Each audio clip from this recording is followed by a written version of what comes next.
అవకతవకల గురించి కూడా రాష్ట్రంలో మొత్తం అన్ని ప్రాంతాల్లో కూడా ఈ రిలే నిరాహార దీక్షలు అనేవి 4 రోజులు చేయడం జరుగుతుంది.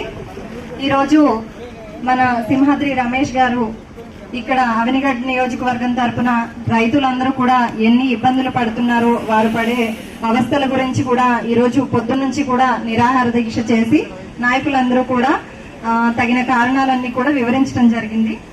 అయితే ఈరోజు రాష్ట్రంలో ఒక వింత పరిస్థితి అనేది ఏర్పడింది అనేది మన అందరికీ తెలిసిన విషయమే. ఎందుకంటే రాష్ట్రంలో ఉన్నటువంటి ప్రతి ఒక్క రంగంలో, అటు మహిళలకు కానివ్వండి, ఇటు రైతులకు కానివ్వండి, ఇటు ఉద్యోగస్తులకు కానివ్వండి, ఏ రంగాల్లో చూసుకున్నా సరే వెన్నుపోటు అనేది మనం చూస్తూ ఉన్నాము.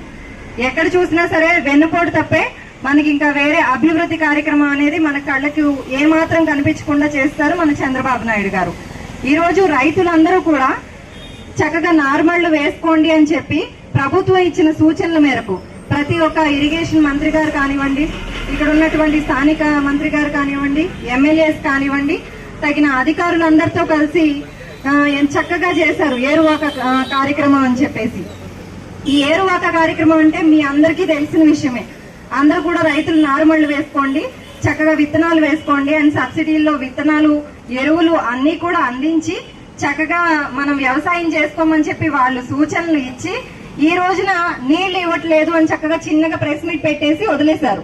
మన ఇరిగేషన్ మంత్రి గారు ఉన్నారు, నిమ్మల రామానాయుడు గారు, చక్కగా వదిలేశారు. రైతులందరూ ఇప్పుడు ఏం చేయాలి? వారందరినీ కూడా, అలాగే చంద్రబాబు నాయుడు గారిని కూడా సూటిగా అడిగే ప్రశ్న ఏంటంటే రైతులందరూ ఇప్పుడు ఏం చేయాలి?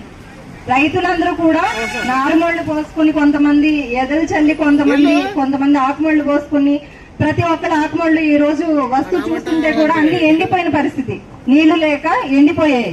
ఉద్యమాలు చేయడం ఇవన్నీ మన సింహాద్రి అన్నగారికి ఇవేం కొత్త కాదు, అవి వెనతో పెట్టిన విద్య అన్నకి.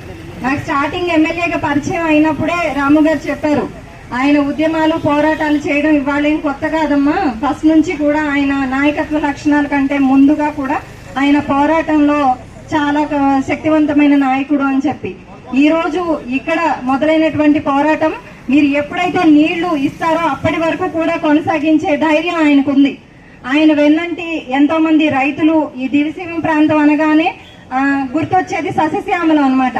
అసలు ఆంధ్రప్రదేశ్ అంటేనే అన్నపూర్ణగా మనం అభివర్ణిస్తాం. అలాంటిది రైతు ఎందుకు, వ్యవసాయం ఎందుకు దండగా అని ముఖ్యమంత్రి గారిని ఎన్నుకోవడం మనం చేసిన పెద్ద పొరపాటు, మన రాష్ట్ర ప్రజలు చేసిన పొరపాటు. అన్ని రంగాల్లో అందరికీ కూడా వెన్నుపోటు పొరుస్తున్నటువంటి వారు ఈ రోజు రైతుకు పొరవడం ఇంకేం కొత్త విషయం ఏం కాదు. రైతులకి ఎప్పుడు కూడా రైతు వ్యవసాయం దండగా, అన్నం తింటే క్యాన్సర్ వస్తుంది, మామిడికాయ తింటే షుగర్ వస్తుంది, ఇలాంటివి చెప్తున్నారు తప్పితే వారికి ఆత్మహత్యలు చేసుకునే పరిస్థితి ఆధారనే వీళ్ళు చూపిస్తున్నారు. కానీ రైతుని నిలబెట్టడం, రైతుని బతికి ఉండేలా చేయడం అనేది వారికి లేదు. విద్యా వ్యవస్థ చూస్తే చిన్న భిన్నం, ఉద్యోగాలు చూస్తే డిఎస్సిలో కేవలం 16,000 ఉద్యోగాల కోసం తల మునకలైపోయి ఎన్ని రకాల అవకతవకలు చేయాలో అన్ని చేసి ఇప్పుడు ఎంతమంది ఏడుస్తున్నారు. డిఎస్సి పై చూస్తే ఎన్ని రకాల పోరాటాలు చేసినా మీరు మెరిట్ లిస్ట్ అనేది ఇంతవరకు బయట పెట్టిన దాఖలాలు లేవు. మెరిట్ లిస్ట్ బయట పెట్టలేదు. ఉద్యోగాలన్నీ కూడా స్పోర్ట్స్ కోటాలో మీ ఇష్టం వచ్చిన వాళ్ళకి అమ్ముతున్నారు.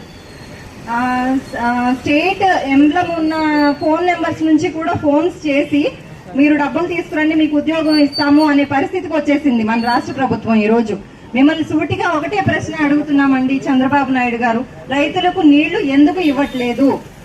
ఏరు ఒక ప్రోగ్రాం మీరందరూ కూడా ఇంత ఘనంగా ఎందుకు జరిపించారు? అన్ని కూడా విత్తనాలు వేసుకుని అందరూ రెడీ అయిన తర్వాత ఈ రోజు చేయకపోవడానికి కారణం ఏంటి? నీళ్లు లేని కారణం కాదు, కొన్ని నీళ్లు లేవు అనుకోవడానికి లేదు. నీళ్లు ఉన్నాయి, పులిచింతల్లో ఉన్నాయి, పట్టిసీమలో ఉన్నాయి, నీళ్లు ఉన్నాయి. 30 టీఎంసీల నీళ్లు ఉన్నప్పటికీ కూడా మీరు ఎందుకు ఇవ్వలేకపోతున్నారు? అంటే రైతుకు వెన్నుపోటు పోవడం మీకు సరదాగా ఉందా? రైతు కన్నీరు ఈ రాష్ట్రానికి మంచిదా? రైతే రాజు, రైతు వెన్నుముక అని చెప్పే మన ఆంధ్రప్రదేశ్ అన్నపూర్ణగా ఉన్నటువంటి ఈ రాష్ట్రంలో ఈ రోజు రైతన్నలకు వెన్నుపోటు పొడుస్తున్నారు. కాబట్టి మీ అందరినీ కూడా, ఈ రాష్ట్ర ప్రభుత్వం అందరినీ కూడా డిమాండ్ చేసేది ఏంటంటే నీళ్లు వదలాలి. మీరు ఖచ్చితంగా ఎట్టి పరిస్థితుల్లోనూ నీళ్లు ఇచ్చినట్లయితే రైతును బ్రతికించిన వారు అవుతారు. మిమ్మల్ని ఎంతో మంది, ముఖ్యంగా చెప్పాలంటే రైతులే మిమ్మల్ని గెలిపించుకున్నది. అలాంటి రైతుకి ఈ రోజు అన్యాయం జరుగుతుంది అంటే మీరందరూ నిమ్మకు నీరెత్తినట్టు కూర్చున్నారు. ఇరిగేషన్ వారికి డిపార్ట్మెంట్ వారికి కూడా అన్న మొన్న వెళ్ళి కలవడము అడగడం జరిగింది, ఎందుకు ఇలా చేస్తున్నారు, నీళ్లు దేనికి ఇవ్వట్లేదు అని చెప్పి. దానికి సమాధానం లేదు వారి దగ్గర. ఎందుకంటే నీళ్లు ఇచ్చే పరిస్థితిలో ఉన్నప్పటికీ కూడా ఇవ్వకపోవడానికి కారణం మరి ఆయనకే తెలియాలి, చంద్రబాబు నాయుడు గారికి. ఏ రంగంలో చూసుకున్నా వెన్నుపోటు అనేది కొట్టొచ్చినట్టు కనిపిస్తుంది. మహిళలకు రక్షణ అనేది లేదు, మహిళలకు వెన్నుపోటు. ఇక పథకాల విషయానికి వచ్చామా, పథకాలు అనేవన్నీ గాల్లో వదిలేశారు. వాటికి నీళ్లు వదిలేసి చాలా కాలం అయింది. చాలా మంది ఒక పథకాన్ని అమలు చేసిన పాపాన్ని పోలేదు. రైతులకి, విద్యార్థులకి, ఉద్యోగస్తులకి మన హోమ్ మినిస్టర్ గారేమో ఏం అదృష్టం అయ్యా మీది, ఉద్యోగాలు మీకోసం ఎదురు చూస్తున్నాయి, మేమైతే ఉద్యోగం కోసం ఎదురు చూసేవారు అని ఆవిడ చెప్తున్నారు. మరి ఎవరి కోసం ఎదురు చూస్తున్నాయో, ఉద్యోగాలు ఎక్కడ ఎదురు చూస్తున్నాయో కూడా ఈ రాష్ట్రంలో ఎవరికి అర్థం కాని పరిస్థితి. నిరుద్యోగ భృతి అన్నారు, అవన్నారు, ఇవన్నారు, ఇంతవరకు పెన్షన్స్ లేవు. ఏ రంగం చూసుకున్నా సరే ప్రతి ఒక్క రంగం నిర్వీర్యం అయిపోయింది. కాబట్టి కనీసం రైతులను ఆదుకోమని చెప్పి మేమందరం కూడా వైఎస్ఆర్సీపీ తరపు నుంచి ప్రతి ఒక్క నాయకుడు, అలాగే ప్రతి ఒక్క రైతు, అలాగే ప్రతి ఒక్క కార్యకర్త మిమ్మల్ని అభ్యర్థించుకునేది, దయచేసి నీళ్లు వదిలి రైతుని బ్రతికించండి. రైతుని ఆకలితో అలమటించవద్దు. పొద్దు నుంచి లేచిన దగ్గర నుంచి సాయంత్రం వరకు ప్రతి ఒక్కరు కష్టపడేది 5 వేలు నోట్లోకి వెళ్ళడానికే, అందరూ ఒక ముద్ద తినడానికే. మీలాగా కాస్ట్లీ లివింగ్ లైఫ్లు అవన్నీ మాకంత చేత కాదు. మేమందరం రైతు బిడ్డలం కాబట్టి దయచేసి ఈ రైతును బ్రతికించండి అని చెప్పి మేమందరం కూడా వైఎస్ఆర్సీపీ తరఫున డిమాండ్ చేస్తా ఉన్నాము. ఈ అవకాశం ఇచ్చినటువంటి అన్నగారికి, అలాగే ఇక్కడ ఉన్న నాయకులందరికీ కూడా నా హృదయపూర్వక ధన్యవాదాలు తెలియజేసుకుంటున్నాను.